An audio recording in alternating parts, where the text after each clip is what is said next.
Hey everybody, it's Romania Black. How are we on the last episode of the season already? I say already, and then I was going back and looking at thumbnails, and I was like, man, why was I wearing a sweater in that one? And then I thought, we started this season in April. It's September. It's been months, and it doesn't feel like it. It really doesn't. It doesn't feel like we've been watching the show that long, but we have. It's been 25 weeks. So crazy, like half a year. It's kind of insane when you think about it. But yeah, we're on the last episode of the season. I really have looked forward to each season of My Hero Academia every year. I really started watching, I caught up when season 3 was going on, and then I watched season 4 as it came out, and I've watched season 5. So it's been a lot of fun to watch it each year as it comes out. And I know it'll be a long time before we get to the next season, but I'm pretty excited either way. So that's really exciting. But yeah, wow. The last episode was Shigaraki's backstory, the fight with Redestro, the Paranormal Liberation Front. Oh, I love it. I love it so much. Obviously, we're going to have a live stream to talk about My Hero Academia as a whole. I've got to figure out the date and everything that would work. It'll probably be an evening on my time. But we'll talk about the series, and we'll probably have like a little corner at the end of the live stream to talk about spoilers, things like that. But I'm really excited to talk about this show, and so it's pretty exciting. I've done a soapbox talking about seasons 1 through 4, but we can talk about it in the live stream as well. So I'll have some information on Patreon and on the community post when I decide when I'm going to do that live stream. But it'll be fun, just sit around, talk about My Hero Academia, and have fun with it. So yeah, I'm really curious what we're going to end on with this season. The last episode of My Hero Academia seasons is always a weird one, right? I'm trying to think, like seasons 1 and 2. I know season 2, the last episode of season 2, yeah, was where they went to the mall and Shigaraki and Deku met. That was an insane episode. That's probably one of my favorite season enders. It's probably one of my favorites. And then in season 3, it kind of ended with Mirio and introducing Overhaul. And then the last season, it ended on an amazing note with Endeavor's whole thing. So it was super epic. And so I feel like this season is going to end more like on season 3, where it's a little bit more of we just had this insane couple of episodes with Shigaraki versus Redestro, and everything just all accumulating into this one big battle. So I feel like this episode's going to be like what have the heroes been up to? We've been focusing on My Villain Academia this whole time. What have the heroes been up to? I feel like that's what this episode's going to be about. So that's pretty exciting. But I don't know where we're going to end exactly. I've read the manga, so I know what's to come, but I'm really curious what all we're going to get with this last episode, what else we're going to talk about. So that's pretty exciting because I don't know what to expect out of this episode. But as usual, I'll watch the episode, go back, read the manga chapters that it covers, and then come back and we'll do a non-spoiler discussion and a spoiler discussion as well. But it's been a fun ride. I'm going to be sad that My Hero is over for a while, especially because I know what's to come and I'm really excited about it. But what can you do? So in any case, let's get started, shall we? We're going to start episode 25 of My Hero Academia here in 5, 4, 3, 2, 1, let's go.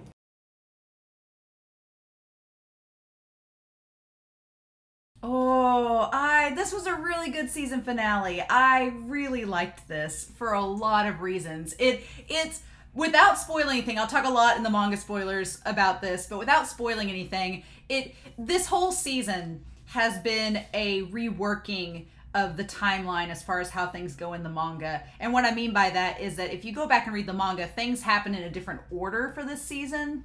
And so as a manga reader, as the season has been going on, I was like, what are they going to do with this? And they all ended up wrapping it up really nicely. And so I think as a whole, even though there are some issues I have as a manga reader with the season and how it's handled a few things, which if you've been watching the spoiler reactions, you kind of know what those are. I think as a whole, this episode did a really good job of summing everything and bringing it all back to closure to finish out this arc. I think that was a really smart choice, the place they ended it on, and to get us hyped for what's to come.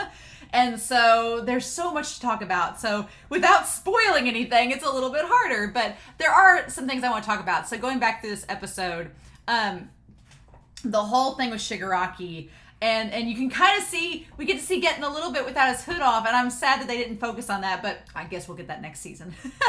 But yeah, Shigaraki's hair being all white, it didn't ever strike me until this episode and the last episode that his hair wasn't white. I always was like, oh, Shigaraki's hair is white, but it's really not. It was like a grayish blue color, and now it's like stark white. It's like a bleach white. It's really creepy the way it is. And if you read the manga, like the mangaka Horikoshi like makes it like so devoid of color that it's really, really cool. So yeah, Hawks got best genist in the body bag, and Dobby's pleased as punch.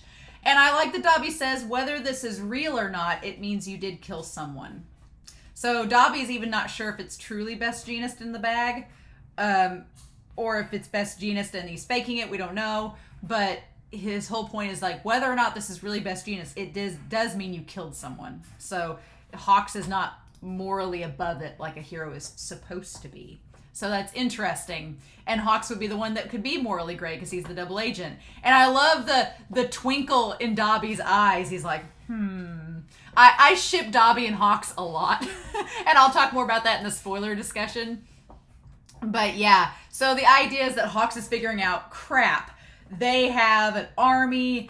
The Liberation Front is merged with the League of Villains. This is bad. They have Shigaraki in the lead.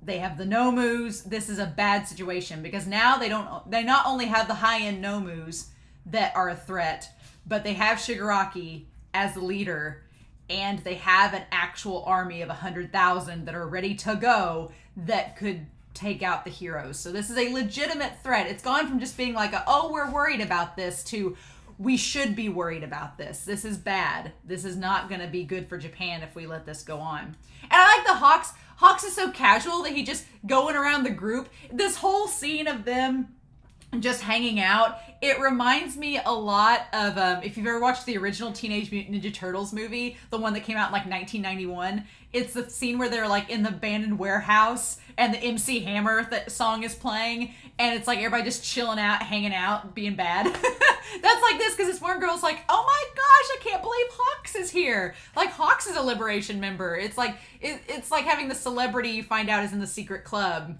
And then Dobby just walking right up, like, oh, hey, number 2. Like, I can't help but ship them. It's like, oh my God. It's just, And then Hawks is like, okay, we still have to get more intel. He's like, we don't know the full picture. He's like, we need to get close to Shigaraki because he's the key to all this. And he's like, I'm not close enough. He's like, I've got to get deeper in the league. I need to get closer. And if I'm too, and I like that Hawks is all about speed. And so he's saying, Hawks, if you're too slow, it'll be the end of Japan. He's like, time is of the essence, right? And at this point, it was like, there's 3 months left. There's 4 months left to go. And now there's 3. So, and then of course, I didn't notice this in the last episode, but yeah, the close-up of Shigaraki holding the hand, his arm is like Deku's. It's warped and messed up. What a parallel. What a parallel indeed. And I like that Shigaraki is self-aware. He's like, yeah, I can't really be the embodiment of destruction. I've been taking these heroes too lightly. And he wasn't even fighting a hero. He was fighting Redestro, who's, just technically like an anti-hero, like a villain. But he's like, I wasn't even fighting a real hero, and my arm, using my quirk, I got to unlock it and unleash it, but using that quirk to destroy the city, it wrecked my arm. So it did damage to myself, and you can kind of see like the cracks in his arm where it's all, he's like, I need more power. And I love that shot of him just like Shigaraki, you're a little ripped there, but him saying, he says, well, if you say you'll give it to me, I'll take it. Like, I'll just take what I can get. But he's like, I don't need to use cheap tricks anymore. And I love, oh my God, the shot of him with the stark white hair and the red eyes. He's like, this is what happened after using it just once. How many people do you think they have? So I like that Shigaraki is self-aware. He's like, if I'm going to fight these heroes, I need to be prepared, because this was just fighting against one hero. If I fight against multiple ones, I'm going to get wrecked. He's like, so I need this power. He's like, I won't underestimate heroes anymore. And he's like, I'll use all the power I can get to turn what All Might left behind to dust. Yep. And so, yeah, I love that contrast. The red eyes, the white hair. And oh my god, Uchita's voice, the voice acting of, is it Uyama? I know he's Tsukishima's voice actor, the one that does Shigaraki. Shigaraki's voice actor, so good in this. When he's talked about hopes and dreams, like that voice, oh, it makes me really excited for what's to come as a manga reader. I'm like, oh, Shigaraki, he has some great stuff up ahead without spoiling. And so I'm like, it makes me really, really excited. And so they talk about the Quirk singularity theory.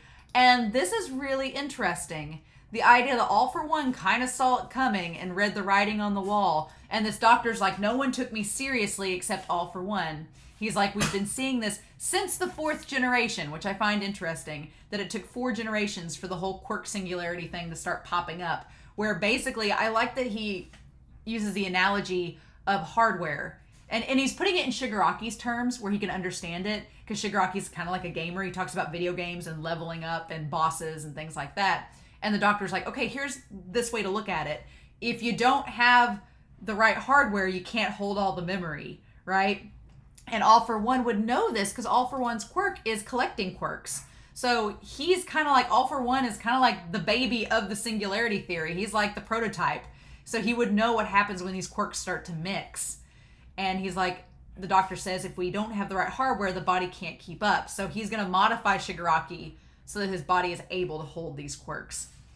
It's such a contrast because All Might trained Deku, and we see a montage of that in this. All Might trained Deku from the start before he even had a quirk to where his body could withstand gaining One for All.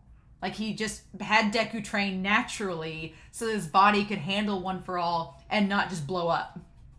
Right? And so it's such a stark contrast to Shigaraki, who's getting modified by bioengineering to be able to handle these quirks. Like it's such a contrast to be able to handle them. I find that interesting. But yeah, and then the imagery of him breaking out of the cocoon as the butterfly, it's so disgusting, but it's such a great adaptation from the manga. Like it's so good. And Shigaraki's like at this point not really even caring. He's like, is this gonna take long? He's like, you're like a kid waiting for Christmas. I'm overflowing with dreams and hopes. That voice acting that line reading was perfect. Perfection. And then, yeah, just 4 months. So technically, we're a month in when this season ends. We're a month into him going through the training. A month into it. Ugh. Yeah, that whole, the butterfly wings, and they're all decaying. And then here's the thing. You'll have everything in the palm of your hand, even One for All. And that's when Shigaraki's like, wait, One for All? What? And then, yep, for everything All for One wanted, it was the only power that didn't go the way he wanted. So, yeah. And then Shigaraki's like, wait, what? So, that's the thing. The reveal that All for One wants his brother's power back. And he wants to absorb One for All back. And he just hasn't been able to do it. And Shigaraki's like, I can have that? So, because that's All Might's power. It's so good. It's so good. I just, yep. So, yeah, getting back to, I like that we've spent this entire arc, this entire My Villain Academia arc, building up how terrifying these villains are and building up these deep psychological traumas that they've all faced. And it's been dark and gritty and gloomy. And then we go back to Class 1A and it's like, we're just training like heroes. And it's like, oh, babies. Oh, huns. It's like, oh, we're back to the happy things. That's great. Wonderful. But yeah, I like that we get all the heroes working together. I forget that Ayama and Invisible Girl, they actually really, their powers kind of do complement each other in a weird way. Invisible Girl's ability is still ridiculous. I'm like, they had to give her something because just being invisible wasn't enough. So they're like, she can refract light fragments and things like that. I'm like, that doesn't make any sense. Horikoshi's just like, she's invisible. We'll give her this. I'm just like, okay, Horikoshi. That's like the one ability I'm like, really? You sure? I love that Mina's like, I based my acid man technique off of your unbreakable. And Kirishima's like, that's so cool. Yeah, I kind of view, I don't know, a lot of people ship Mina and Kirishima, and it's like, yeah, You could, but if you notice, Kirishima didn't blush during that. He was just like, oh, cool. So I don't think Kirishima, like, has a romantic attraction to Mina. I think he's just like, we're like besties. You're like my girl. And so kind of that thing. I can't help it, but you have all these heroes, like the number 13 hero, Gang Orca, who's number 12. You have Kamui Woods and Mount Lady, who are like really high up there. And then you got poor Manuel, who's like number 222. It still kills me. You know what? I'll give Mineta the benefit of the doubt this episode. Mineta wasn't creepy or perverted. Mineta was genuinely fun in this episode. The small bits we saw of him. Everybody gives Mineta hell. I kind of give Mineta a little bit of a pass because I've read interviews where Horikoshi's like, Mineta is, you know, like in One Piece, Oda is extremely perverted. Like he just is, and he's very open about it. He totally owns it, and so it's almost like, well, you own it, so okay, cool. Horikoshi, in interviews, he's been like, anything that's perverted with me, I just give to Mineta. And Mineta gets to embody that. I'm like, so Mineta gets a lot of hell because of it. But in this episode, he was fine. Even when he's like giving Deku the little punch, it's like, oh, that's kind of cute. I'll give Mineta a pass this episode. He wasn't creepy. But then, yeah, Midoriya. Oh, young Midoriya. I like that All Might calls him young Midoriya. Even like on the notebook, it says young Midoriya. But yeah, I love just the shot of All Might. He's like, it feels so long ago. You're not looking back to me anymore. He's like, you don't look back anymore. You just keep moving forward. He's like, and you don't need to look back. You've got the power to go forward as a hero. And it's like, spoilers. Let's talk about spoilers. But yeah, I just like All Might just being so happy. And poor Todoroki, bless his heart, he's kind of got his dad's dumbness in terms of not being able to read the room. It's like, oh, Shoto, you can't help it. Because Invisible Girl tries to like make a flirty comment to him. He's like, wow, you're now fast and hot. And not talking about hot like being on fire. She's talking about like hot like he's attractive. And he's like, I haven't been able to catch up with Endeavor yet. And I love that Mineta's just like, God, you're dense. It's so good. And then you have Ochako, where she's like, I modified my outfit to be based off of Black Whip, so I have these cables now. They're not as good as Sero's, but I'm going to work with them. And his face, when she like fist bumps him, it's like, I definitely ship Bakugo with Deku, but I also ship Deku with Ochako. And I also ship Ochako with Bakugo. So it's like, it's the ultimate love triangle. It's all fine, but I love how adorable they are. Like Ochako and Deku are just too cute as a couple. It's too pure and wholesome. Too much. And his little face, his little surprised face. I love it. It's so cute. Man, and Present Mike just planking there. I like that Present Mike is such like a loud character that when he's such a loud character, so when he's quiet, it's like building this tension in him and Aizawa. And Aizawa just bringing up, he's like, the Hero Commission's working on something. It's subtly going back to what Endeavor was figuring out. They're going to use these kids, and we see it at the very end. We're going to use these kids as soldiers. And he's like, what do you think we should do? And knowing everything with Kurogiri, he's like, if you find out who's making the no moves, which is the doctor, like, what will you do? And I love that you can just see he's so stressed. Present Mike, he's like, I'll fly over there and have a karaoke contest. I'll boil their guts and make soup. Like, he's just so ticked off. And he's like, what about you? And Aizawa's like, And then Eri. Yeah, Eri's horn growing, so she's getting that power stored back up. And that's a problem. I worry so much for Nejire holding her. I'm like, don't make Nejire disappear. But yeah, her holding her. And then Aizawa like touching her and stopping the quirk and being like, we need to start training you to use this power because it's going to get out of hand. And now's not the time for that to happen. So All Might, we finally come back around. And I was wondering if we'd get that this season. And we do, where he comes back and has the notebook with the notes. And he has notes for the successors except for the first two. So you had the younger brother. You had All For One's younger brother, who was the first. You have the second and third that we don't know anything about. Then you have Banjo, who's number 4. Or number 4 is the one with the lightning bolts on his face. And then Banjo's number 5. And then Banjo passes it on to the boy that we don't know anything about yet. and then the boy passed it to Nana. Nana passed it to All Might. All Might passed it to Deku. And so we know about Black Whip, the 5th user's power. And then we have that Deku's going to learn Nana's ability, which is float. And I love that it's kind of going to be like, so it's like, is he going to get help from Ochako? Because Ochako has the anti-gravity. That would be really perfect if she could help him. Sero kind of helps with Black Whip, so that kind of helps too. So that's interesting.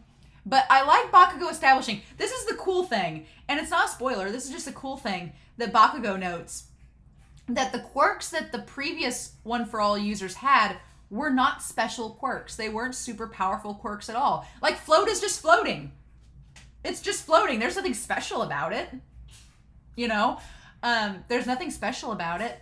And then you have Black Whip. Black Whip is cool, but there's nothing crazy powerful about it, right? And so I love the contrast of Deku and One for All getting these quirks that were nothing special, that nobody would want to steal, like All for One. Nobody would want to steal those quirks, but they're all part of One for All. And they've been boosted, amplified, and mixed together through this quirk, like stockpiling, right? And so then you have that contrasted with All for One, who just wanted to gather powerful quirks. So he just gathered the powerful quirks together that he thought were worthy or usable. And then you have One for All that has a bunch of quirks that are pretty much just common. So I love the contrast of that. That's a really cool contrast between those two quirks, just stockpiling these random other quirks that are either powerful or not powerful. And it's like, Bakugo, this isn't a spoiler either, but Bakugo being like, ha! I already have the power to fly in the air using my quirk. Like, and I love that we get to see Gran Torino younger. I love it. He's like, ha! You lose. He's like, I already have the abilities you've gotten. I've already won. Like, ha ha ha. And Deku's hair and All Might's hair being like, He's like, I can float with explosions, so you're gonna have to learn this power that I already have. So I'm gonna use this time to get better. And a part of me is like, Bakugo, you just read in that book where all of these users die young. And All Might's like, So there's a part of me that's like, Bakugo, are you worried about Deku because Deku's young and having these quirks? Are you worried about it? And so you're trying to change the subject and being goofy and crazy like you have been just to, you know, make Deku not think about it. I'm like, is that your way of showing that you care? Do you care, Bakugo? Do you care? I think you do. I always thought that scene was Bakugo being worried about Deku, but because Bakugo is tsundere and doesn't want to show emotions, he, instead of saying how worried he is about or expressing his worry, he transforms it into like, well, I'm gonna win, and like changes the subject. You know? And All Might, of course, is saying, man, you got some good friends. I like that Bakugo's like, I also like with Bakugo establishing he's a good cook. That's one like trait. I love Kaminari using the hairpins, but I love Bakugo being like, I'm a good cook. And he gets on to Shoto because Bakugo, you know, admired Shoto's sister because she was a good cook too.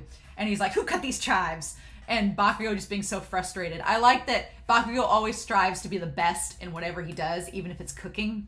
It's like, oh man, a dude after my own heart. I'm like, oh, Bakugo just being like, let me show you how it's done. Him having this Baku Todoroki moment. Really cool. And then, yeah, them all, it seems like the calm before the storm, them all having this like last meal together as a class right before they graduate the first year. And that whole shot of Deku being like, I'm so blessed with his classmates. And then I totally ship Invisible Girl and Shoji. I do. Their quirks are so common, but I'm like, that'd be so cool. I totally ship them together. Absolutely. It's my rare pair, Shoji and Invisible Girl. But yeah, and then I started tearing up at the part with All Might and Aizawa. I started tearing up at that part because All Might revealing his weakness in this moment. And I love Tokiyami being like, pass the food, Deku. I know you're having this moment, but pass the food. But the moment with All Might and Aizawa, realizing just how frail All Might really is, because you realize in that moment how hard it's been for All Might, that All Might's gone from being this hero that can do anything and save anyone to not being able to do anything at all. Like when he looks back at Deku flying away, he's like, it's like the fledglings leaving the nest, but he's like, what do I do now? And All Might struggled with that, not being able to be a hero anymore like he was. And like Aizawa said, he's a workaholic, so he's always overworked himself, and it's been like an addiction to him. Like saving people has been an addiction, and that's such a crazy way to think about it, that being a hero is addictive.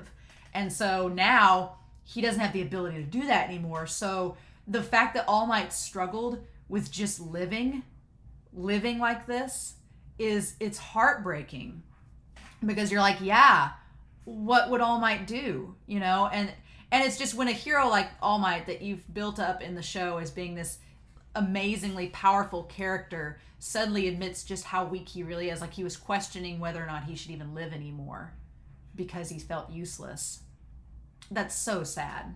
That's so sad and heartbreaking. And I like that Aizawa's like, no, you just living is important. And it really is, because the world knows that All Might, isn't, himself anymore like he's been. But the fact that he's still alive is still the hope, the symbol of peace is still technically there. Even though Endeavor's carried it on, I like an Endeavor like a symbol of hope. But the fact that All Might's still alive is important, because that still gives people something to look back on. It still gives Izuku somebody to look up to, even though he's surpassing him in a lot of ways. It's like, yeah, Izuku still needs All Might to be there for him. And Aizawa was like, even though you can't do stuff like you used to, it's still important. It's like when your parents get old and your parents get older, and it's very frustrating, because I know my parents get frustrated because they can't do stuff physically like they used to. And aging is such a frustrating feeling, because when you can't do things like you could before, that's frustrating, right? That's hard.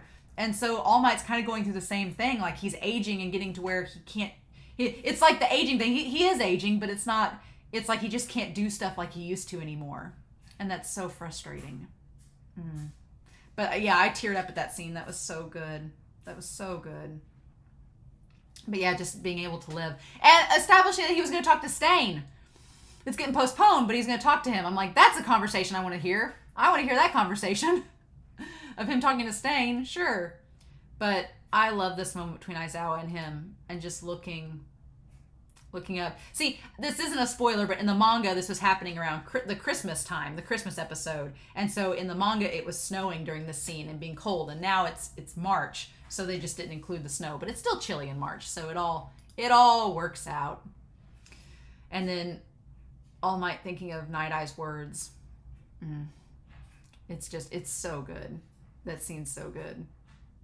And then, yeah, we go back to Shigaraki getting experimented on, and Hawks trying to go in there, and Twice being all sportive with Hawks. And then we get to the very end scene, and the cherry blossoms are blooming, and all the kids are like, oh, we're all being gathered to this one convenient location.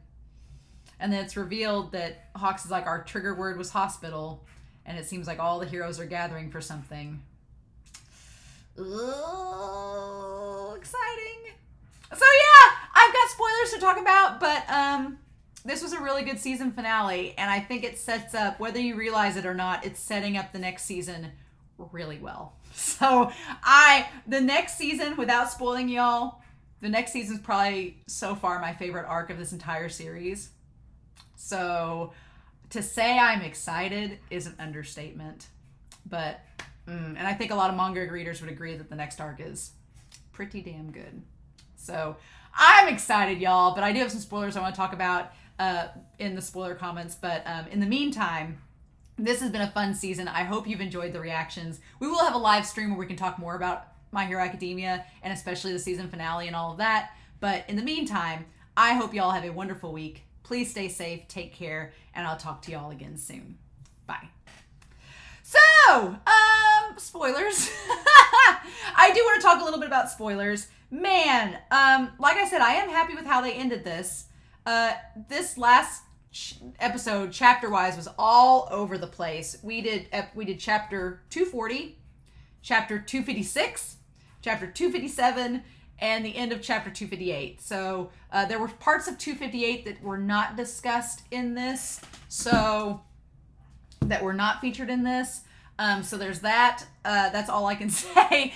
The one part that they didn't talk about in chapter 258 was Hawks talking with Twice.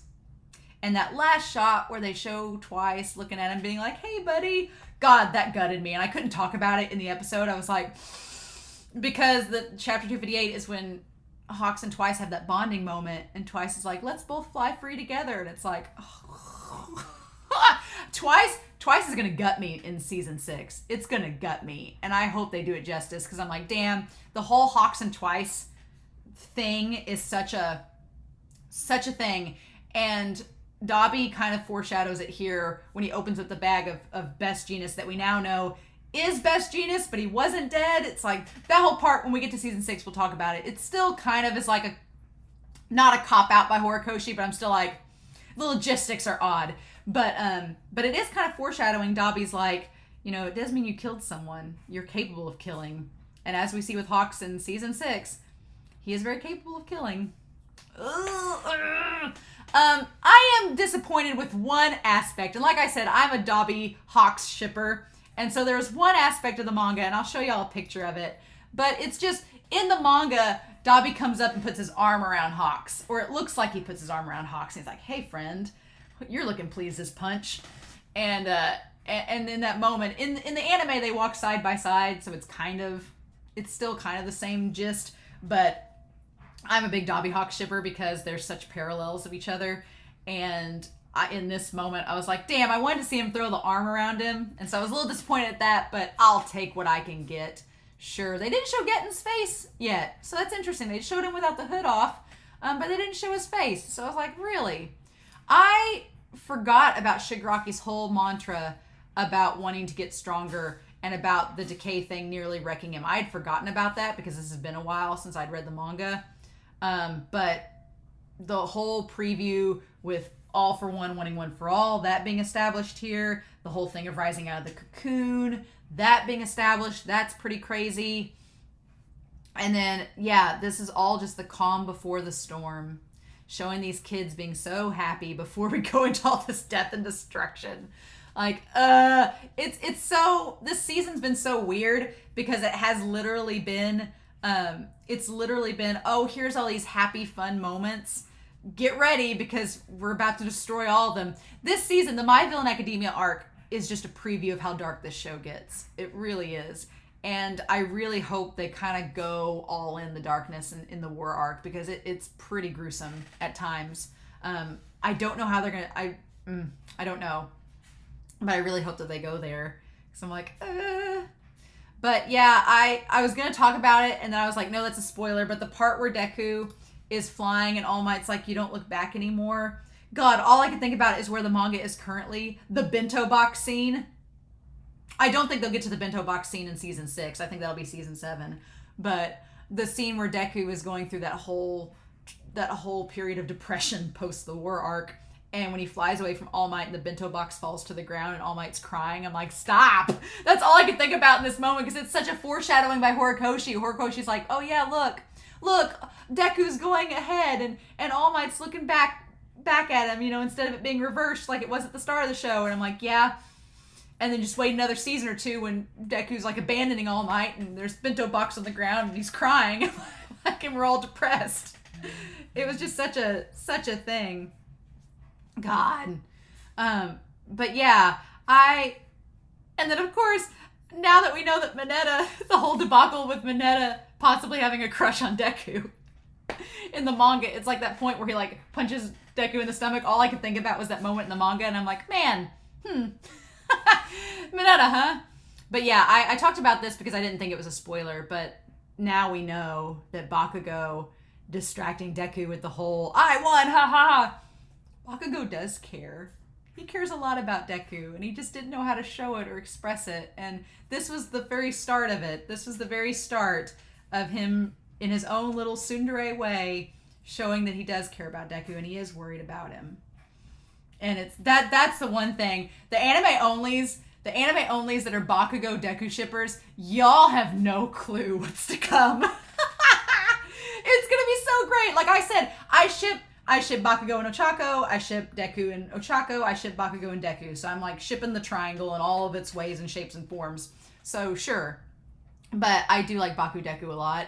And so this moment between them, I'm like, yeah. And then at the end, when Deku's even talking about being able to talk normally with Kachan, it's a nice... Horikoshi does such a good job of foreshadowing what's to come. He really does. And man, the Aizawa and Present Mike scene, in the manga, Present Mike is like, you can tell he's been crying when he says that he wants to have the karaoke contest. And they don't really show it so much here, but in the manga, it's very apparent that like they're still really worked up about Kurogiri and Shirakumo.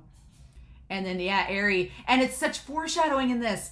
Eri, the horn, and when Aizawa is saying that he's going to train her, it's such foreshadowing for the thing with Mirio later on. And I didn't even realize it until I went back and read the manga. I'm like, yeah, Horikoshi really foreshadowed this way in advance. It's foreshadowing without foreshadowing. He was just like, yeah, here's Eri and her horn. Aizawa's going to start training.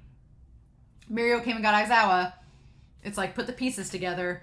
But yeah, it's such a good foreshadowing about that plot point too. With that. But yeah, and then seeing Nana and Sorihiko, again, I still think that Sorihiko is Shigaraki's grandfather. Can't convince me otherwise. But man, this whole dinner scene, it's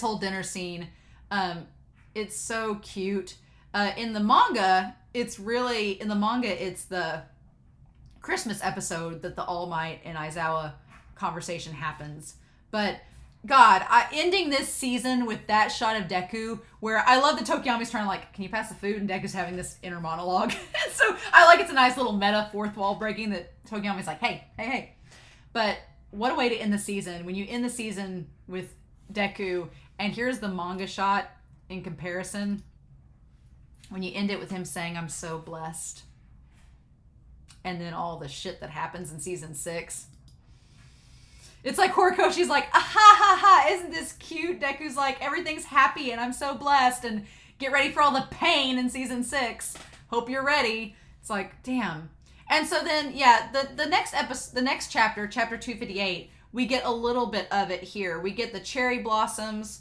We get All Might thinking that he's like, you're going to have to delay your meeting with Stain, which in the manga we're just now getting to, so that's going to be a while away. But then, yeah, the day that heroes vanished from the city. Getting back to the hospital, the end of March. Ooh, and I love that it's just perfectly setting everything up.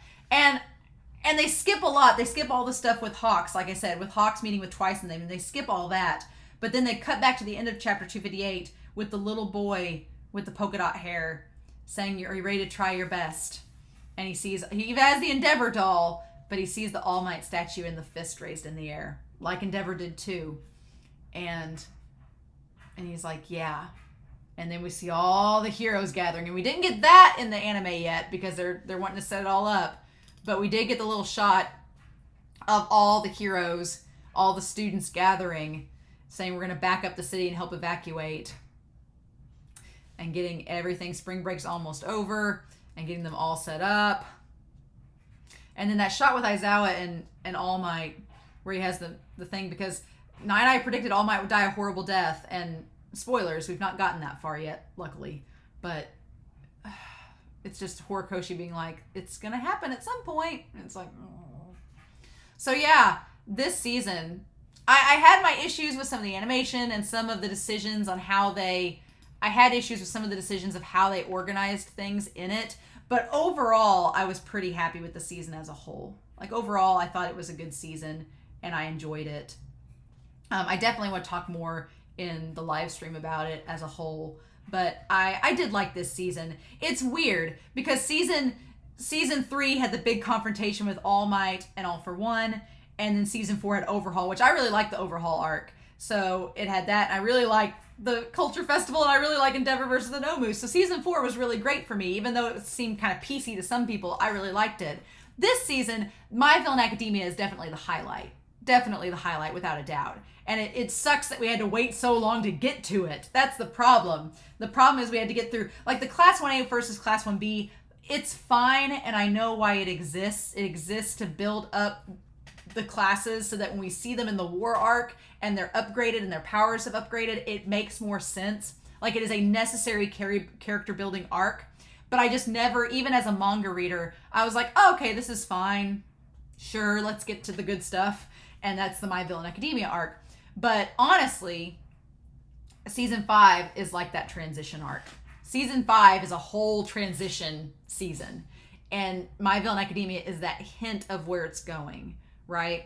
So if you didn't care for the first half of this season, it's justified. It's all part of a big transition. If you really liked My Villain Academia, don't worry. Horikoshi's going to make it dark. Really dark coming up soon. But yeah, season 6, if it's covering the war arc, is probably my favorite arc in the series, just for everything building up and what's to come, like all of the moments with Deku and Shigaraki and Bakugo and everything to come, Todoroki, the Dabi reveal. Oh God, there's so many moments. I want to talk in the live stream when we get to spoiler corner about all the stuff I'm looking forward to. But there's a lot. There's a lot I'm looking forward to. And Horikoshi, the manga's still going. And Horikoshi's still introducing new characters, new villains. Things are still... there's so much that's happening in the manga right now that I really like. And so I'm really excited for us to get into... We gotta get into the war arc first. And there's so much that I'm excited for. So we'll have a live stream. We'll talk about it. We'll talk about all the seasons leading up to this one, talk about the characters, talk about everything, and talk about spoilers. So I'll have in the community post and on Patreon when that's going to happen, but I'm pretty excited. So I hope you all have enjoyed these reactions for My Hero Academia this spring into fall. I've really enjoyed this season, but if I'm honest, I'm going to enjoy the next one even more. So with that being said, I hope you all have a wonderful week. Please stay safe, take care, and yeah, I'll talk to y'all again real soon with the live stream about My Hero Academia. Bye.